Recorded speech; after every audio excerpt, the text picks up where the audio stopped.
Hey, I just wanted to say thanks to everybody for being here this morning or this evening, wherever you might be, and I really appreciate you coming. I hope the information is useful to you, so let's go ahead and get right into it. I'm on our first slide here, and I'm just going to review what we're going to cover very briefly. We're going to look at some basic TL07X information, some of the housekeeping things for the op amps. We're going to look at gains, inverting gains, non-inverting gains, input-output coupling with AC and DC as far as AC versus DC and just what that means. We're going to look at a precision full-wave rectifier circuit, which is really cool, and you'll use a lot in your analog synthesizer work. We'll check out a Fuzz Tone just so you can kind of get an idea how that works, and you could take that away and you could build that this afternoon if you wanted to on a breadboard. We're going to talk about comparators and how a comparator works. We're going to add hysteresis to it, look at pulse width modulation, something that you can do with some of the waveforms from your synthesizer. We're going to look at a window comparator. We're going to look at some uses for capacitors and how they can help us in little areas with our op amps. A brief look at an integrator and just how that works. We'll look at battery power. Brief look at some filters, and then some online filter calculators you should know about. So let's get right into inverting gain here, and just a few things, or excuse me, the basic TL07X information. I'm sorry. All right, the TL07X is a good op amp, the TL071, the TL072, and the TL074. And we can see here that we have the single op amp package, the TL071 CP, and these are all plastic 8-pin dip packages. They also come in ceramic, and they also come in the SOIC packages, the small outline IC packages. But I pretty much always use the dip packages myself. So we see the TL071 with one op amp, TL072 with two, and the TL074 when you need 4 op amps. Now in the TL071, we notice that there are null offset pins.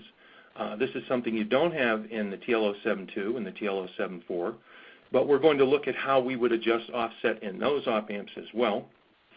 Now, you're going to want to read the entire data sheet for full details, for sure. But the maximum you want to apply to these op amps is plus and minus 18 volts. The minimum is plus and minus 3 volts. The maximum input, they're saying plus and minus 15 volts, but that's when you have plus and minus 18 volts powering your op amp.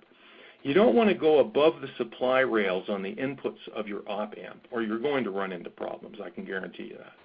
So always keep your input within the power supply voltage, let's just put it that way, within several volts, as you can see. The unity gain bandwidth for the op amp is 3 megahertz. That's a nice unity gain bandwidth, and this is a very useful op amp in many scenarios. The current draw per amp is about 2 milliamps. So you want to keep that in mind whenever you're designing. If you're looking for a low current design, you want to use as few op amps as you can in your design. The inputs are P-channel JFETs, and they're very high input impedance, 10 to the 12th ohm. That's extremely high. And so these things are good for sample and holds. They're good for filters and so forth. No current. When you're designing with these op amps, you want to consider that really no current is flowing into the inputs. And we'll look further as we get into circuitry. The output voltage swing with supply is going to vary. So if you're powering from batteries at plus and minus 9 volts, your output swing, you don't want it to go beyond about plus and minus 7 volts, or you're going to start to get clipping and distortion. At plus and minus 12, you can see that's about plus and minus 10. At plus and minus 15 volt power supply, it's about plus and minus 13.5 volts as far as what the output can do without distortion. Now the other thing, you don't want to overload the outputs of the op amps and expect to get good results. You want to keep your output load resistance above 2K for your best audio results. So keep that in mind. When you're driving something with your op amp, if there are more than one thing that is drawing current from the output of that op amp, you want to make sure that all of those sources together are at least above 2K for best audio results. Also, when you're using these op amps, always bypass the package with a 0.1 microfarad ceramic cap close to the power pins. Now, you could also use a 1 microfarad tantalum cap or even a 10 microfarad tantalum cap as well, because they have such low equivalent series resistance. All right, so that's basic information. Let's move on. Now we're going to look at inverting gain briefly. All righty, okay. Now there's a few things I want to explain from this slide. First off, I'm showing the op amps with power supply connections and bypass capacitors shown and so forth. Typically, you're not going to see these things on a schematic. The bypass capacitors might be somewhere, they're located somewhere else on the schematic and just be off to the side. And the reason is your schematic can get really crowded if you're trying to put power supply connections to every op amp and bypass capacitors on every op amp power supply pins and so forth. So to simplify, usually you won't see that. Okay, just wanted to make that point. All right, our gain formula, very simply, -1 times the value of the feedback resistor, that's the RFB, divided by the value of the input resistor, that's the RIN. All right, so basically you can get a ton of gain out of an op amp. If you've got a really small signal and you want to gain it up, you can get gains as high as 100 or 1,000 just by following this formula. Now the thing is, the offset voltage, the input offset voltage of the op amp will also be amplified by the gain factor. So you can see with the TL07X op amp down to the lower left there are 2 additional pins. These are these null offset pins I talked to you about before. And what we have is we've got a 100K resistor just across those 2 pins, and then the wiper going off to the minus voltage you're powering the op amp with. In this case, it's -12 volts. And what you do by adjusting that trimmer, that's a trimmer resistor, is you set the output to 0 volts. And what you're doing actually is you're adjusting the input offset voltage, and that input offset voltage, of course, propagates through the whole op amp and appears at the output amplified. And so you've got to null that out, and you can get your output right to 0 very easily with this TL07X and these offset null pins. So now, though, what do you do if you don't have offset null pins, as in the case of the TL07IV and the TL07II? Well, let's go ahead to our next slide. We're going to look at that. Alrighty, so now, offset adjust or biasing an inverting op amp. And a great book that if you can find it somewhere, it's very old. It's this National Semiconductor Linear Applications Handbook, Linear Brief 9, Universal Balancing Techniques by Robert Dobkin. It's a great book, this Linear Applications Handbook. I would just advise you to go out there, find it, and buy it. All right, well, now let's take a look at the op amp on the left here. All right, what's happening is, of course, we've got gain being applied. If we've got a feedback resistor and an input resistor, we have gain being applied. Now, one thing I didn't mention back on the previous page was that gains don't always have to be, 1 or 2 or 100 or 1,000. They can be fractional.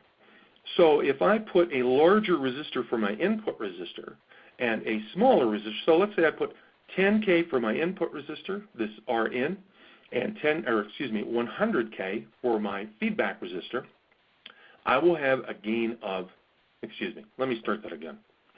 If my R input resistor is 100K and my feedback resistor is 10K, I'll have a gain of 1/10.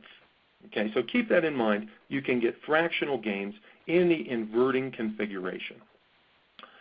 So our gain formula is pretty much the same. It's going to be your feedback resistor divided by your input resistor. However, notice what we're applying to the non-inverting input. We've got a trim pot here, this 100K trim pot. One end's at +12 volts, the other end is at -12 volts.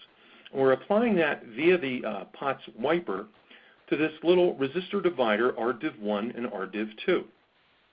Now, if all we want is a few millivolts of adjustment on the output, we're going to make RDiv1 very high in relation to RDiv2. We might make RDiv1 like 1 meg and RDiv2 1K. And if we have gain in the system, the op-amps, feedback resistor, and input resistor are providing gain for that input, remember, they're also going to give gain to the offset voltage. So if you've got a lot of gain, but you only want a few millivolts of offset, well, then you may want to make RDiv1 1 meg and RDiv2 100 ohms.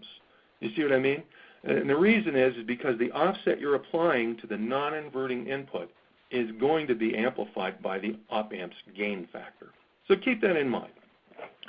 And now in this first scenario on the left, we're putting the offset into the non-inverting input. Okay?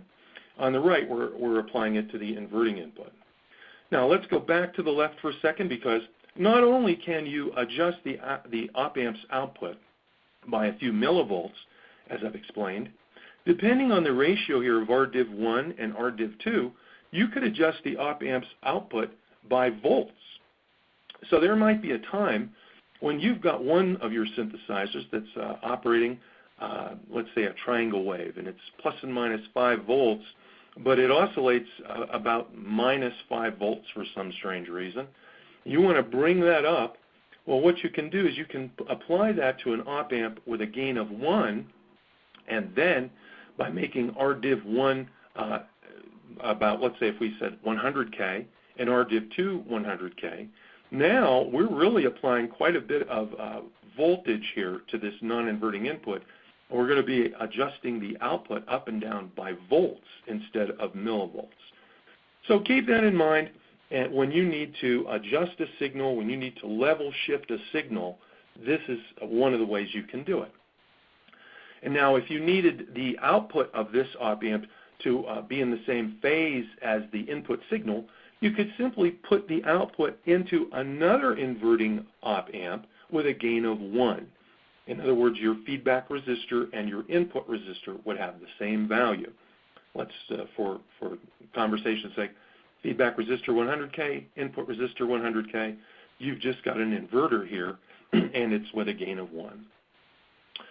All right, well, let's look at the scenario on the right, and this is where we're applying the bias to the to the inverting input. Notice we've got our non-inverting input just grounded. We have gain being applied because we've got the feedback resistor from the output to the inverting input. We've got our input resistor there. And that gain formula is pretty much the same. It's just going to be your feedback divided by your input resistor. But now we've got this, also we've got the bias resistor coming to the inverting input from the wiper of the trim pot used to adjust the output offset. Now once again, if you only want a few millivolts of offset adjustment, you want to make R bias very high. And again, it's also dependent on your feedback resistor. Let's look at a scenario where the input resistor is 10K and the feedback resistor is 100K. Now we've got a gain of 10 from this TL07X op-amp here, but we only want to have the output go a few millivolts. Well, we may have to make our bias as high as 2 or 3 megohms, maybe even 10 megohms, in order to get that little bit of adjustment on the output, since we're already applying gain of 10 with the amplifier, you see.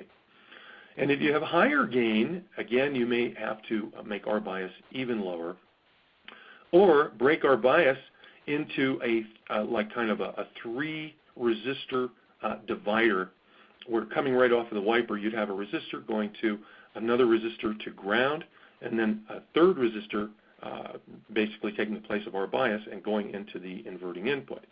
Then you could really attenuate what was coming off of this trimmer with that little network. And regardless of the fact that even if you have high gain in your system, in your amplifier, you can still reduce that offset adjustment to just a few millivolts. All right, but if you want more, again, reducing our bias in relation to our feedback is going to allow this pot to give you a lot of adjustment of DC offset on the output of your amplifier. There are times when you might, instead of making this R adjust, this 100K, a trim pot, that might be mounted on your panel as an offset adjustment for the particular circuit. All right, so this is how you offset adjust the inverting op amp. Well, let's move on. All right, non-inverting gain. Whenever you use inverting gain, you are taking your input signal and you're shifting it by 180 degrees. You're flipping it over. When you don't want to do that, you can go with either non-inverting gain, as we show here, or, as I said before, follow the output of your inverting op amp with another inverter with a gain of 1. And then, of course, you'll once again be in phase with the input signal. But let's look at our non-inverting gain. So up here at the top left of the page, we see our first example. Now we have our non-inverting input as the input for the op amp. This could be coming from some high impedance sensor. It could be coming from a piezo. It could be coming from a capacitor used in a sample and hold. And you're going to get the highest impedance condition with no resistor from that non-inverting input to ground. Your gain is a little different from the inverting gain formula. First of all, it's not inverted, so you have no -1 in front of this. You have your feedback resistor divided by the resistor going to ground in this case. That's going to set your gain factor +1. So keep that in mind. With non-inverting gain, if you're not applying any type of division, a resistive division to your input, your signal is never going to be able to be amplified with less than a gain of 1. You're not going to get the fractional gain here with the non-inverting setup. Now let's move over to the right, and we see we've put a stabilizing resistor from the non-inverting input to ground, and that resistor is typically going to be a higher value, 100K or a 1 meg. And now the reason that's there, let's say that you have a capacitor that's taking an AC signal and connecting it over here to this input without the stabilizing resistor. Well, we all know op amps are not perfect circuit elements. The inputs have what is called offset current. You're going to get the slightest tiny little current that's flowing either into or out of these inputs. It's in the picoamp range. But if you have a capacitor sitting here with no stabilization resistor, that current coming out of the non-inverting input or going into the non-inverting input can charge or discharge that capacitor. Your output of your op amp will start to ramp up or ramp down. Occasionally you'll find that it's not working at all, and you'll look at the output and here it's at saturation voltage and you're wondering what's going on. It's because you don't have a stabilization resistor from that non-inverting input to ground, and that capacitor that's coupling the input to this input is charging up or discharging below ground. So keep that in mind. If you have a circuit you've built and you do have non-inverting inputs that are only connected to a capacitor and you have unusual behavior, look at that. Now, last example on non-inverting gain is the unity gain follower. That's down in the lower right. What we've done here is we just take the output of the op amp and we connect it to the inverting input directly. Now, whatever we're putting onto the non-inverting input is going to be immediately reflected at the output, and it will be fed back to the inverting input and satisfy the op amp to keep those two inputs at the same voltage, which in this configuration where you have negative feedback, that's essentially what you're doing. Again, some examples on the gain, just so we'll go over one of these. If your R ground resistor is 10K, your feedback resistor is 100K, put it into the formula, you're going to get a gain of 11. Okay? Now we go to this scenario, the last one, which is the ground resistor is 100K, the feedback resistor is 2K. Now you've got a gain of 1.02. You see, back in the inverting, if we were in an inverting configuration, our input coming in through this R ground instead of R ground going to ground, we would have a gain of 0.02. But remember, in the non-inverting gain, it's hard to go below 1, and it's impossible, essentially, when you have this configuration in the non-inverting gain. All right, now, we notice again, if we have that TL07 op amp, we would be able to use the input offset null in order to offset our output. Well, what do we do here when we want non-inverting gain, but we still want to offset the output? Well, let's look at our next slide.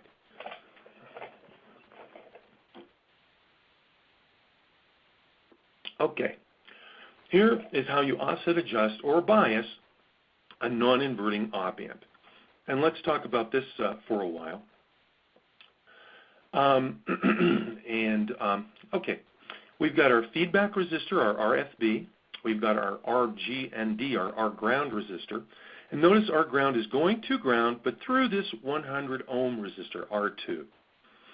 All right, and now our input is being fed to the non-inverting input. We can either stabilize that non-inverting input with a resistor to ground if we need to, or we don't need to if the input is coming from a low impedance source like the output of another op amp. Okay, so keep that in mind. Now let's go back up to our bias network. We again have our trimmer pot, 100K.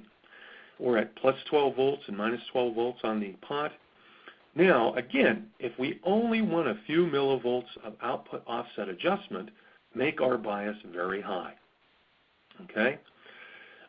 If we want the output to be a range over several volts, well, there's a couple of things we want to do.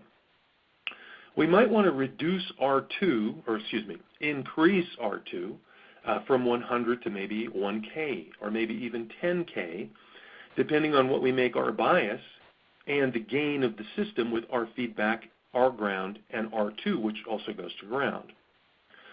So we can have the output, again, ranging over several volts by adjusting this trimmer or a panel-mounted pot if we want that to be part of our module's functionality to have the output be able to be adjusted DC-wise over a large range.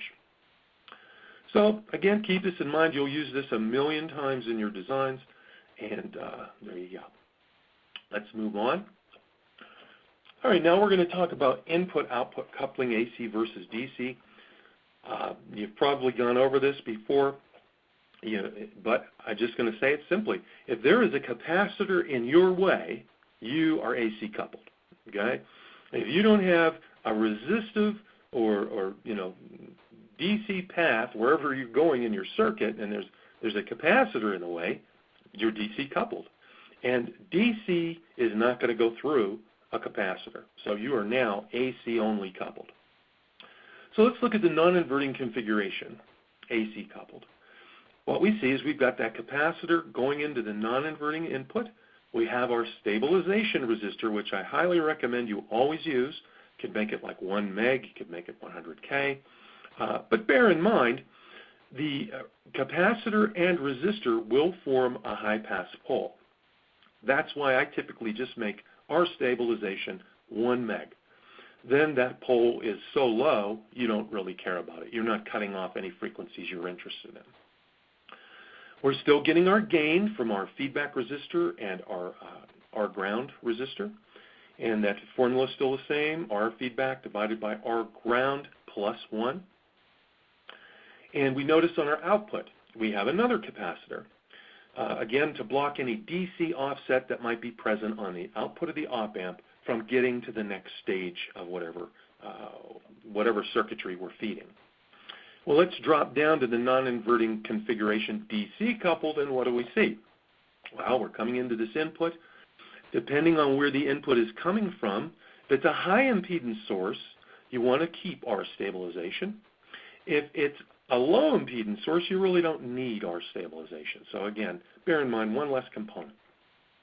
But also notice there are no capacitors in the paths of the input or the output, purely DC coupled.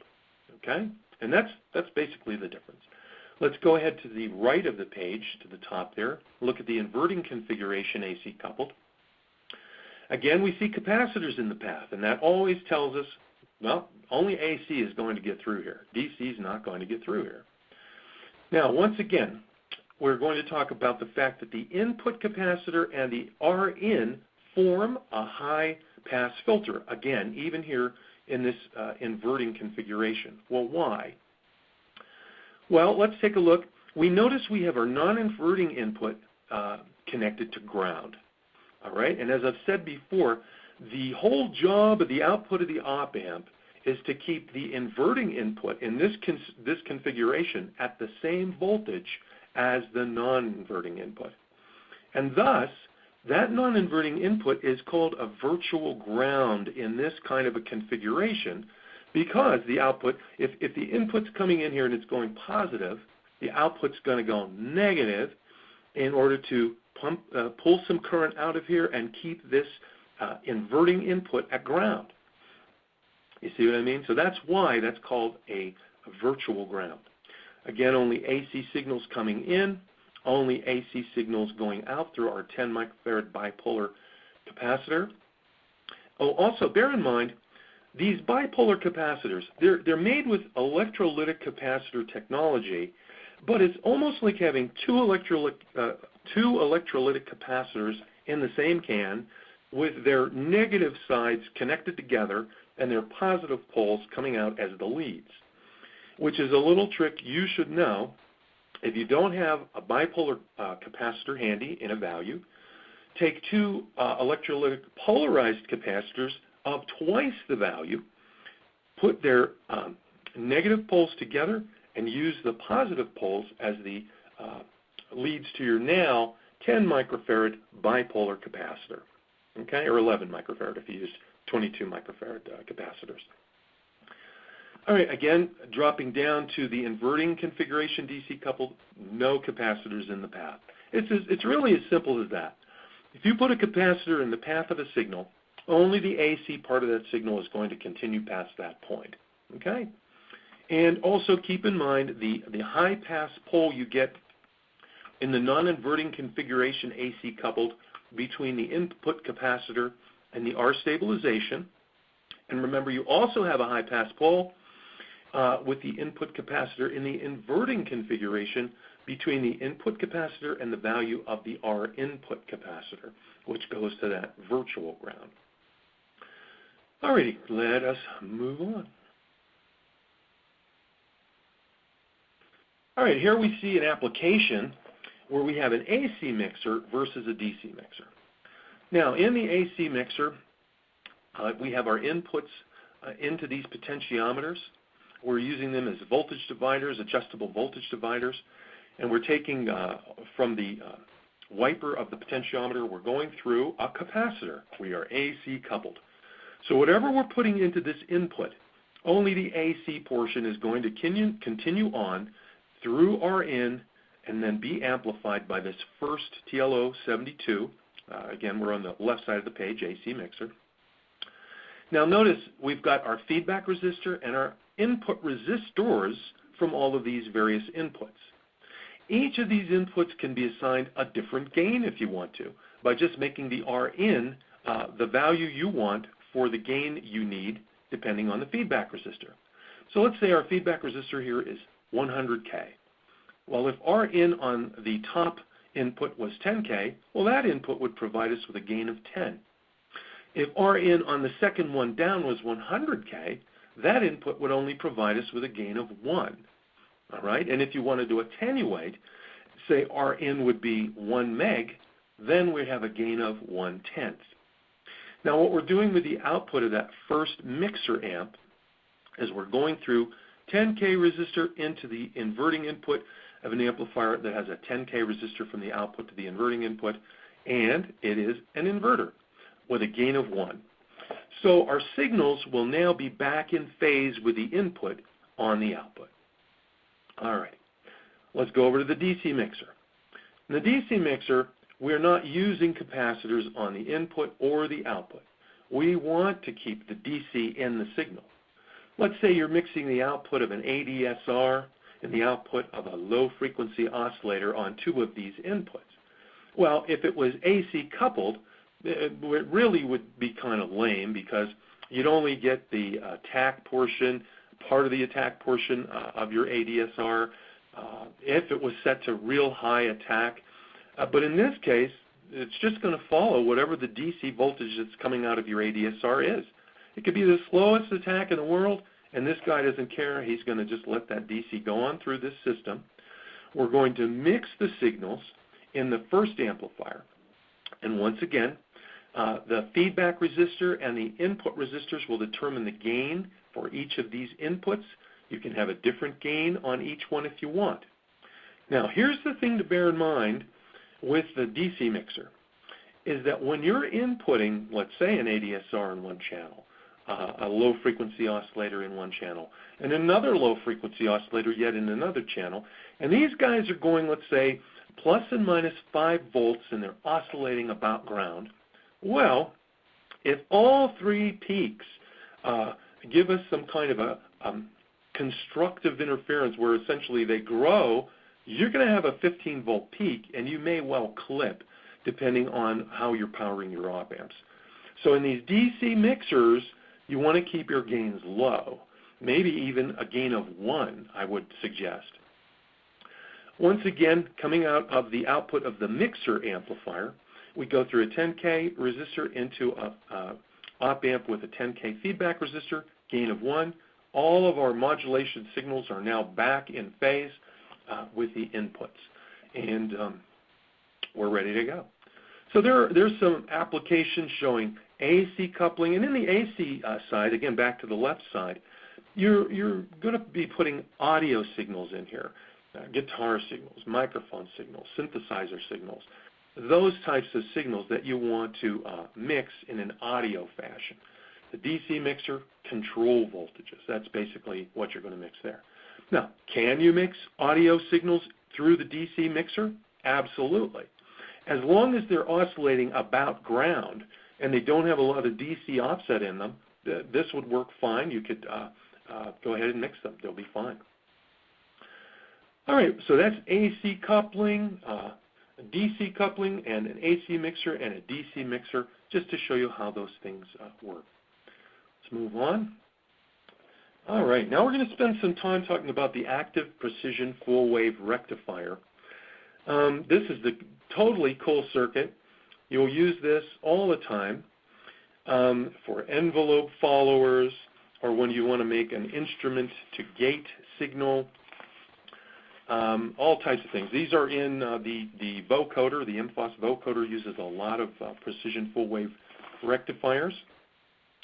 So let's get into how this works and how remarkable op amps are in this particular circuit. It's just really cool.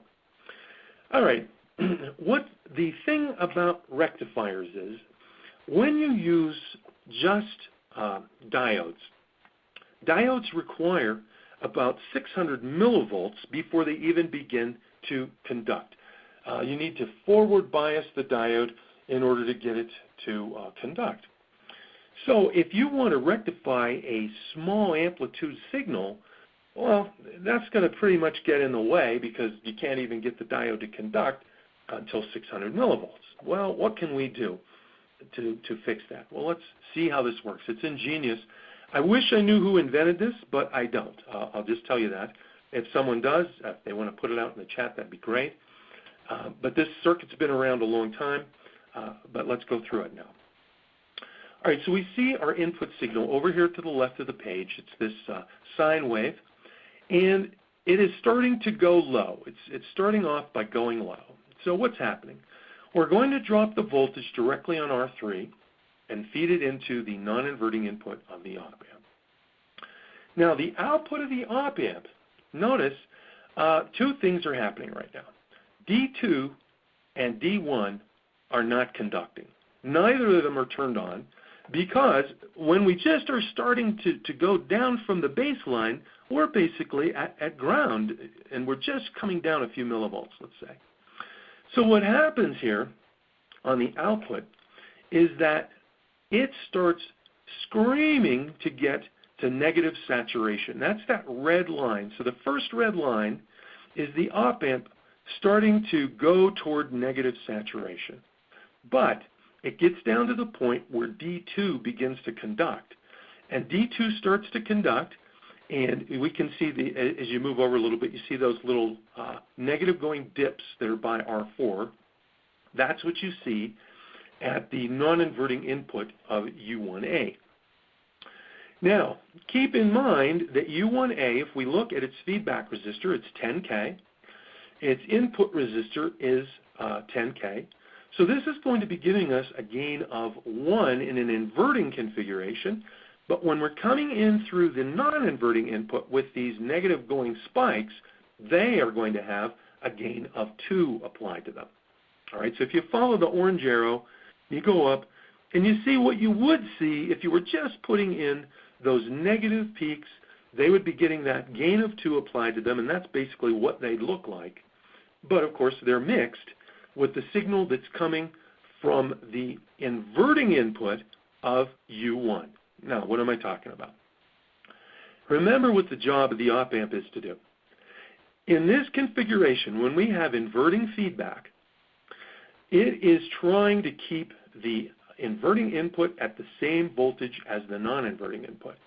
And op-amps are amazing in that if you take a look at the signal that appears on the inverting input, you'll be surprised to see the same thing you see on the non-inverting input. So you're looking at the inverting input, so you're going to see the same AC signal as you're seeing that you're applying on the non-inverting input. Well, let's continue and see why. All right, so after this negative going peak comes back up, what's going to happen? Well, D2 is going to turn off. D1 isn't turned on yet because there's not enough voltage to turn it on. And so, again, the op-amp's going to say, hey, I've got to keep these inputs together. I better start going high. And so he starts shooting towards positive saturation. But what happens? D1 turns on, and we get feedback coming through to satisfy the inverting input and keep those two inputs at the same voltage. So now that AC signal, the same signal that we see on the non-inverting input. So let me clarify. The AC signal we see on the inverting input is now being fed over into the second op-amp, you see, through R1, but it's being inverted. So we see the inverted version of it there above those amplified peaks. But now what's happening? The op-amp is actually adding those two things together. So as the inverted negative going peak starts going high, what do we see? Well, we see a copy of that, only inverted and with a gain of 2 going low. What's going to happen? We're going to get destructive interference to the point that we actually turn the top waveform that's going up, we turn it upside down, because this times 2 gain on these negative going pulses takes this, does destructive interference, and now, wham, look at that. That on the output now, we're looking at a very faithful representation of the input waveform, only fully rectified now. All right, and the nice thing is, again, going back to U1B's output, those little shifts that are made, those red lines, which are when the op-amp is trying to go to either negative saturation or positive saturation, are the limiting factor in how faithfully this precision full wave rectifier rectifies. But due to the fact that the TL07 is a very fast amplifier, those things happen in a very, very short time, which is why, in essence, what this guy does is he takes the forward diode drops out of the picture and thus rectifies our input signal, even with very low amplitude, into a very nice looking rectified signal on the output. Now, if you want positive peaks instead of negative peaks, just turn both of those diodes around, okay? And you'll get positive peaks coming out instead of negative peaks. Now, of course, I've shown a sine wave being put into the input, but this could be a guitar signal, a keyboard signal, a synthesizer signal, whatever you want, and you will see a faithful rectification on the output. Now, again, the levels of the signal you want to put in here, you want to observe the same type of restrictions you would anytime. Keep the levels below the power supply voltage, and again, to take a few volts off of that yet, because you don't want to be turning parasitic devices on with too much voltage coming into the inputs of your op amps. So again, this precision full wave rectifier is so cool, you'll use this a million times. Let's move on. All right, we're going to talk about a fuzz tone. And as I said, this is something that you could put on your workbench this afternoon and be playing your guitar through. Well, let's look at what's going on here. Well, we're feeding our input to the non-inverting input, okay? So the input's coming from the jack. It's being dropped across this 100K R1.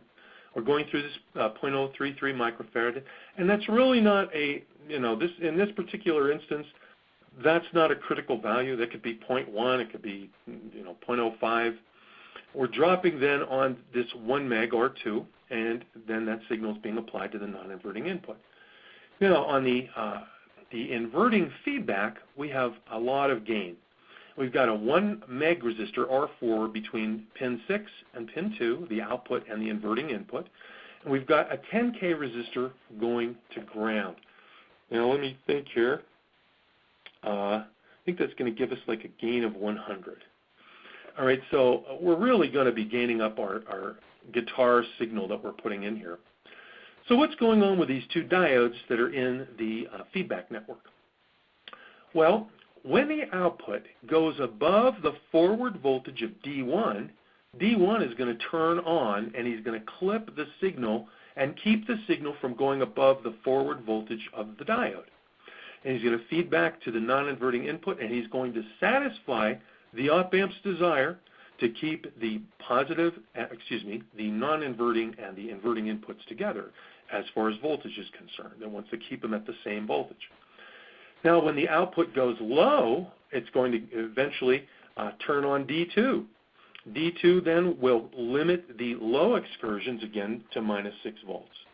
And what's essentially happening in a fuzz tone is you're clipping the guitar signal so that you get more of a square wave type sound from it. So give this a shot, put it on your breadboard, experiment with it. It's a very cool circuit. We put this 22 picofarad capacitor in the feedback network to quell oscillation. This is quite a lot of gain. When you're getting into gains of 100 and more, and even at times with less than that, you may want to add this compensating capacitor across the feedback resistor in order to quell oscillation. All right, let's move on. Well, now we're going to be talking about comparators. Let's take a brief look here. Now, what we see is we have a TL07X being used on the top, and this is an inverting comparator configuration. We are applying 6 volts to the non-inverting input, and that's called our threshold voltage, okay? Because we've got 12 volts here and two 100Ks, and we're just splitting that in half. We're putting 6 volts to pin 5 there, the non-inverting input. Now, on the input, we've got a triangle wave that's going from 0 volts, and it's going up above 6 volts. You can see there, it looks like it's probably going to like 8 or so if this was to scale, and then down and up and down. So what's going to happen? Well, when you see no feedback resistor from the output of your op amp back to your inverting input, that's a comparator. It's not going to be applying gain to a signal. It is simply going to be causing the output to be shifting from its positive saturation voltage to its negative saturation voltage, depending on what's on the input. So we see our input. It's ramping up from 0. It hits 6 volts, and we follow that blue line over there, and bam, our comparator shoots all the way to minus saturation, and it stays there until that triangle wave peaks, starts to come back down, goes under 6 volts, and bam, it shoots all the way high to positive saturation. That's what a comparator does. It simply compares the voltage on the inverting input to the voltage on the non-inverting input. And if the input to the inverting input is lower well, then the output of your comparator will be high. If the input on the inverting input is higher than that on the non-inverting input, your output will be solid low at negative saturation. The non-inverting comparator we won't spend as much time on. It is simply we apply the threshold voltage to the inverting input instead of the non-inverting input. Here we're going to be applying our input to the non-inverting input of the op-amp. And as we come up from 0 volts and we pass 6 volts, what's going to happen? Well, the non-inverting input voltage is going to get a little bit above 6 volts. Again, the operation of the op-amp is going to say, hey, I've got to try to feedback and make that inverting input be the same as the non-inverting input. But since there's no feedback path, it can't, and so the output just shoots high to positive saturation, stays there until the voltage on the input goes below that threshold voltage of 6 volts, and then, bam, we shoot low. So these are your two comparators. Now, here's the thing to keep in mind. Whenever there is noise in your system, let's say the power supply has a little bit of noise on it. It doesn't have to be much. And we'll go back and we'll look at our inverting comparator here at the top. So let's say that the non-inverting input that is seeing the threshold voltage sees some noise on it. Well, now, as your input approaches, let's say you're looking at your input, it's ramping up here from 0. It almost gets to 6 volts, but the noise here on the non-inverting input, because of some noise coming through the power supply, let's say that it knocks this down a little bit. It goes to maybe 5.95 volts, and wham, your output is going to change state. Well, let's say that that noise goes up a little bit. Now your output's going to change state again. You see, you can get what's called chattering on the output. And if you're ever wondering, you know, you've got the output of a comparator connected to some logic, and you got a diode on the output, so you're only feeding out the positive voltage through the diode. You're dropping that onto a resistor that's going to ground, so that you just are getting the positive excursions. And well, I completely forgot what I was going to go into there. That was an important one too. Oh, here's what it is. You're talking about, you're going into logic circuitry with the output of a comparator. The chatter can be very fast. So in order to see it, you have to turn your scope sweep speed up a lot and look very close at the edge of the output of your comparator. Because where you think, oh, I should only be getting 1 transition, you might be getting 5. And so your logic is just not going to be doing anything you expect, because you're not getting clean pulses coming out of there. Well, how can we get clean pulses? Let's move on. We add hysteresis. All right, now let's talk about comparator hysteresis. What's happening here, hysteresis is essentially brought into play in your comparator by feeding positive feedback to the non-inverting input. All right, so now let's see what's happening here. We're applying 6 volts via our little voltage divider here to the non-inverting input. And now, though, we have put this 3 meg resistor from the output also to the non-inverting input. Well, with a comparator, you're always going to be sitting at either positive saturation or negative saturation. All right, in our case, we're going to say we're at positive saturation to start, okay? So the output is at, if this was powered by plus and minus 12 volts, your output is going to be sitting at about 10.5 volts, 10 volts. And current is going to be going through this 3 meg feedback resistor, the positive feedback resistor, and instead of getting 6 volts here at the non-inverting input, you're going to get something higher than 6 volts. See, because the output is pushing current over there and causing you to have pretty much, it's almost like you had 2 resistors coming from plus V dropped onto this 100K, and of course, that's going to give you more current and more voltage.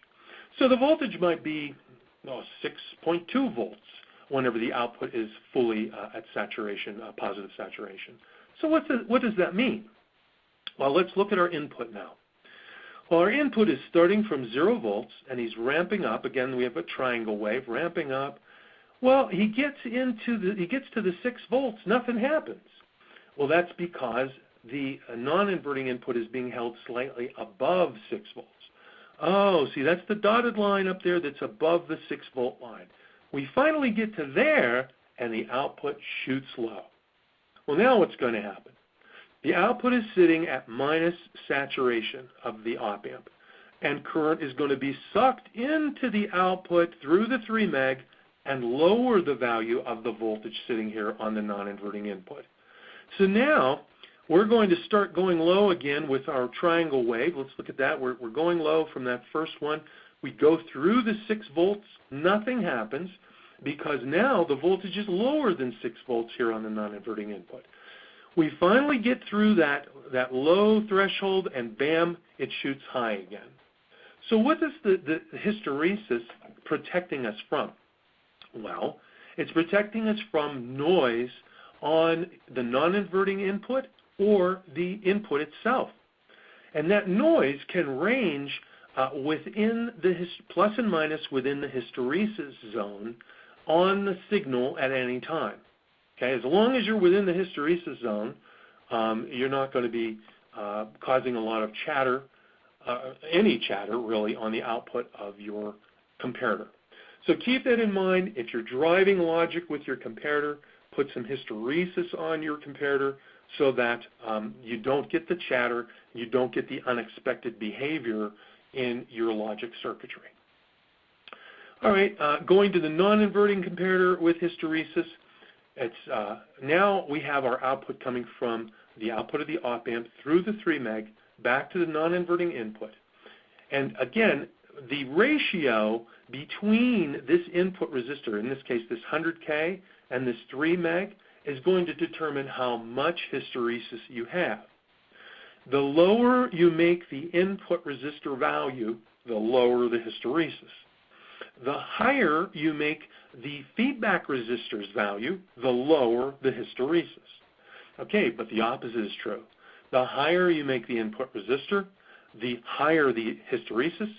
The lower you make the feedback, the positive feedback resistor, the higher the hysteresis. If you make it too low, you can lock your op amp up, and your input will never be able to get your output to go out of saturation, whether it's negative or positive, whatever it happens to go into.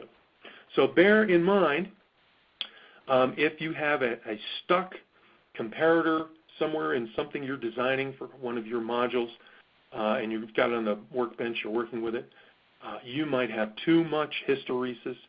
That feedback resistor might be too low in value, or the input resistor may be too low in value. All right, I'm not going to go through the entire, exactly watching the waveform go up and down again, because it's very similar. This case, though, when it goes above the threshold that's being held, slightly high, well, no, let me stop myself. All right, this is working in a similar fashion, except we're not, all right, I'm going to stop myself completely. And I just start again here on this non-inverting comparator. Our input, when it gets above the threshold here and overcomes the current coming through the positive feedback resistor, that's when you will go high. And that is above the threshold voltage, you see. You have to go quite a bit above the threshold voltage, depending on the hysteresis, in order to get your output to go high. Then you've got to go quite a bit below that threshold voltage, that's 6 volts, again, in order to get your output to go low. And that's based on the feedback, that positive feedback resistor giving you the hysteresis. All right, let's move on. All right, pulse width modulation. This is a very popular sound for people to have in their synthesizers or in their noise boxes. Well, what's going on? How can I get it? How does it work? All right, well, we need an op amp. What we're doing on the positive input, or excuse me, the non-inverting input, that's where we're going to apply our signal. And again, we want a signal in this case that's going above and below 0 volts. So we're oscillating about ground. Okay, and here we show a triangle wave. Now though, on our inverting input, we're not going to be going to a stable DC voltage. Instead, we're going to go to a modulated, low frequency modulated triangle wave. We're going to feed that in through this PWM input, and now we're going to be changing the reference of the comparator on a constant basis. So let's say you were feeding in a 500 hertz waveform, that's this triangle waveform being fed into the non-inverting input, and you're feeding in about a 0.5 hertz low frequency triangle wave to the pulse width modulation input. What you'll see on the output is that first off, it's been changed into a square wave. So your triangle wave is now a square wave that's going between negative saturation and positive saturation. But the pulse width of it will be varying. So you'll be watching this pulse width kind of breathing, going back and forth. And when you listen to it, it sounds like more than one oscillator. And that's one of the cool things about pulse width modulation. So I invite you again, put these things on the breadboard, play with them, experiment with them. You will use them all the time in your synth DIY work. All right, let's take a look at the window comparator. This is whenever you have a scenario where you've got some voltage and it's going to be operating within a particular window. Say you want some module to do something if the voltage is within plus and minus 2 volts. But if it goes above 2 volts or underneath or less than 2 volts, like less than minus 2 volts, like the minus 3 volts or up to 3 volts on the positive side, you want to do something. Well, that's where the window comparator comes in. What we've got is the input is being fed to the non-inverting input of the top op-amp and the inverting input of the bottom op-amp. Now on the top op-amp, we have the inverting input coming from our bias network here. And let's just talk about the bias network real quickly. We got 10 volts on top, negative 10 volts on the bottom. We've got a total of 40K through here. And we've got a total of 20 volts essentially through this whole thing.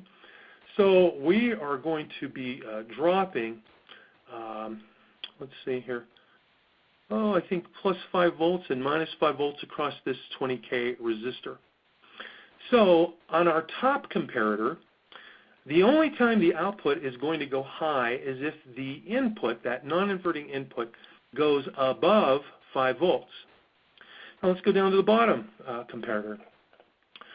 Now his non-inverting input is seeing the minus 5 volts.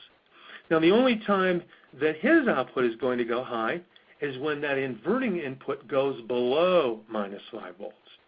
So now if we look over here to the little diagram showing this signal that's kind of going up and down and up and down and in and out of the window, we can see the representation of what the output of these two diodes dropped on this 100K resistor will be. As we're going up toward the bottom of the window, we're high, the output is high. We get into the window, that signal shoots low to ground here that's through this 100K resistor. And now we've gone up, we've traversed through, we've come out the top, and bam, we shoot high again, you see. And that continues as we go out of the window low or out of the window high. We are able to detect whether we're within that window or not. So that's the window comparator. Again, very useful in your modules and circuits that you'll be building in your synth DIY work. Alrighty, capacitors to the rescue. I've mentioned this before. Whenever you're using high gain, you may need to put a 10 to 100 picofarad capacitor across your feedback resistor if you're seeing high frequency oscillations out here on your output. Another use for small value capacitors in op-amp work is when you have a comparator and you want to speed up the output of the comparator. We have this small value capacitor fed back here, and what happens is when this comparator output starts to shoot high, you get a squirt of current through that little capacitor back to the input that makes it shoot high even faster, just as fast as it possibly can. So that's how you can really speed up your comparator output. Put a little capacitor there. This doesn't always work. In certain circumstances, it may cause more issues than it solves, but in a lot of others, this is a real handy thing to do. Okay, we're going to talk about an integrator very briefly. Okay, integrators. When you see a capacitor in the non-inverting feedback, the inverting feedback network of an op-amp, you're looking at an integrator. And what's happening here, it's just quite interesting. We've got our input resistor, and we've got this capacitor in the feedback network from the output back to the inverting input. Our non-inverting input is grounded. Well, if we put a voltage on the input here that is below ground and we start to suck current out of here, what's going to happen is the output is going to begin ramping up in order to push current through the capacitor back to the inverting input to satisfy keeping these two inputs at the same voltage, in this case at ground. Well, let's go to the right here. If we go above ground on the input and current starts to go in toward that inverting input, what's going to happen on the output is it's going to start to ramp down in order to pull current away from the inverting input here and keep this voltage the same as the non-inverting input's voltage of ground. So that's what's going on. The bigger the capacitor, the slower the ramp. The bigger the Rn, the slower the ramp. The smaller Rn and the smaller the capacitor, the faster the ramp. All right, now though, if we feed ground into the input, what will happen? The output of the op-amp will stand still wherever it is. So let's say we have been pulling some current out, like the situation on the left side top page, and it has started to ramp up. The output has started ramping up. And all of a sudden we put the input to ground. The output will stay just where it was, and it will just sit there, and the only thing that will affect it will be the input offset of the op-amp and the offset currents of the op-amp. Again, TL07X, nice op-amp. It's got low offset voltages, low offset currents, and so that's like a ramp and hold scenario. You allow the output to ramp for a while, then you ground that input, and it will just stay wherever it ramps to. You can see some interesting applications there for kind of a sample and hold, a ramp and hold kind of module. Now, the thing with integrators is that if you don't stop the output from ramping up, let's say this current on the input keeps being pulled out, and the output keeps ramping up to try to provide current back through that capacitor in order to keep these outputs equal, it will eventually run into positive saturation. In the other case, when current is being fed in through Rin and the output is ramping down, it will eventually end up at negative saturation. So you have to have some way to reset the integrator. Now, in some oscillator circuits, you'll see that a JFET across that capacitor, which essentially shorts the output to the input, shorts the capacitor out, brings the output back to ground whenever the engineer or the designer wants that to happen. They turn that transistor on. But here's another way we can control it as we look at this bottom diagram. Here we see an oscillator. This is a little triangle and square wave oscillator, and it's using an integrator and a comparator. Well, what's going on? Let's take a look. We're going to assume that when we turn the power onto this thing, the output of our comparator, this TL07X here, pins 5, 6, and 7, is low, all right? Because whenever you turn on a comparator, it's going to be at VSAT plus or VSAT negative, one or the other. That's just what it's going to do. Trust me, it's designed to do that. That's what the circuit's going to do. So if we start low, now we notice that that low voltage is being fed back through this 10K resistor. We got current flowing through there. We got current flowing through the rate adjust pot into the inverting input of our integrator, and it starts to ramp up, okay, because we're pulling current away. Well, what happens? When the voltage gets above the threshold of this comparator, its output is going to shoot high up to that little red line. Now, we're pushing current to the inverting input here. The output of our integrator is going to start ramping down until it gets, again, to the threshold to make our comparator go low again, in which case it does, and that cycle just continues to repeat. This is another circuit you could throw on your breadboard and learn a little bit more about integrators and comparators at the same time. To get more waveforms out of this little circuit, simply go across this 1 meg rate adjust with a diode. And depending on the direction of the diode, you will either have a ramp wave with a slow rise and a quick fall, or a sawtooth wave with a quick rise and a slow fall. Okay, well, that's integrators. Experiment with them. They're the coolest thing since sliced bread. All right, battery power. Let's just move on to this. I'm trying to go as quickly as I can here. I'm taking more time than I should. Battery power. You can power op amps with battery power very easily. They don't take a lot of current. And here are two ways. The way on the left, we're using a single 9-volt battery in order to get a plus and minus 4.5 volt supply with a virtual ground. And essentially, we're taking, and we have a voltage divider with these two 4.7K resistors across the battery. And then we also have these two 220 microfarad capacitors here as current reservoirs. If we need a dollop of current quickly, it can come straight out of there with low impedance, even when our battery begins to get older and its impedance starts to go up. So this is a good way to get plus and minus 4.5 volt supply for a pedal you're working on or something along those lines. Here we have two 9-volt batteries connected to give us plus and minus 9 volts. In this configuration, you can draw more current. You have the two batteries, and you can also have more headroom in whatever you're powering. Again, some pedals take 2 9 volts. These days it's rare, but there you go. This is how you can provide battery power for your op-amp circuitry.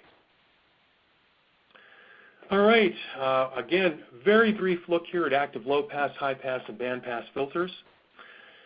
Here we see the multiple feedback low-pass, high-pass, and band-pass designs. These are just a blast to play with. Put these on your breadboard, and just put whatever values you want in here and see what happens, essentially. It's that much fun. But, of course, it's a lot more interesting when you know what the frequency responses are going to be, the roll-offs are going to be, the cues are going to be, and so forth. So how do we do that? That's what we go to next. Online filter calculators you should know about. The Akawa electric design people have put a very cool filter analyzer and designer up here at this URL. The Texas Instruments Filter Pro program is totally cool. Go to the Texas Instruments site and download that and install it. I've installed it on my computer. It's fine. I'm a real virus, phobe, and it's totally clean. It was fine. And always virus check anything you're downloading. Let me just tell you that, okay? A little side note. Anyhow, thirdly, the Texas Instruments WebBench Filter Designer. This one I haven't played with as much, but it looks like a really cool tool for filter design. And I hope you get a chance to check these out. Well, I've enjoyed sharing this information with you. I'm happy to answer some questions now.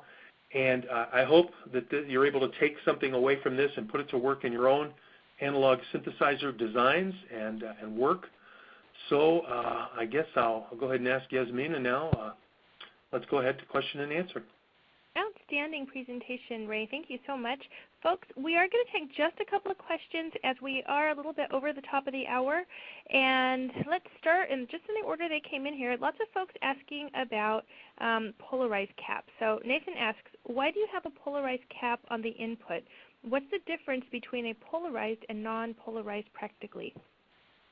Well, here, look, I'll answer that question. I actually have what's called a bipolar, and it's on the output. First, let me say this. Some people interpret capacitor markings that the straight line is a positive pole and the curved line is the negative pole. Some people draw non-polarized capacitors that way too. If you look around, you'll find that.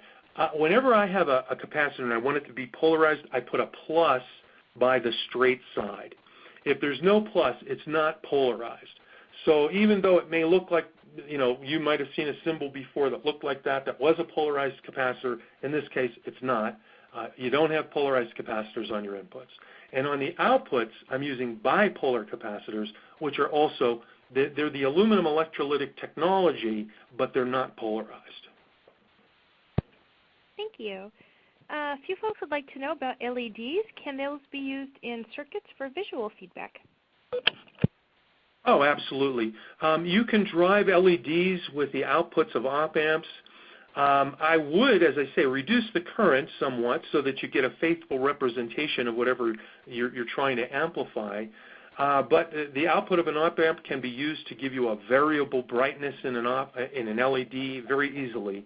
And I would say just go ahead and put hook the cathode to your output of your op amp, the anode to the output of your op amp, the cathode to your current limiting resistor, which I suggest is at least 2K, and then experiment. And that LED should glow just fine as the voltage increases or decreases. Or, well, not when it decreases, but only when it's positive.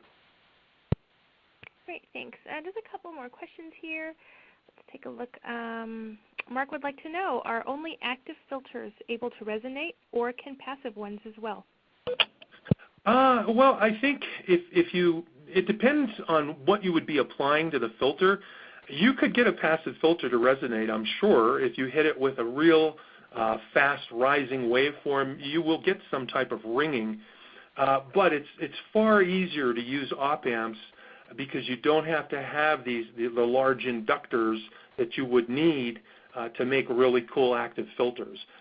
So that's why I just stick with op amps with active filters. Great. And our final question we'll take is from Nathan. How does your integrator output differ from a comparator with the voltage set at peak?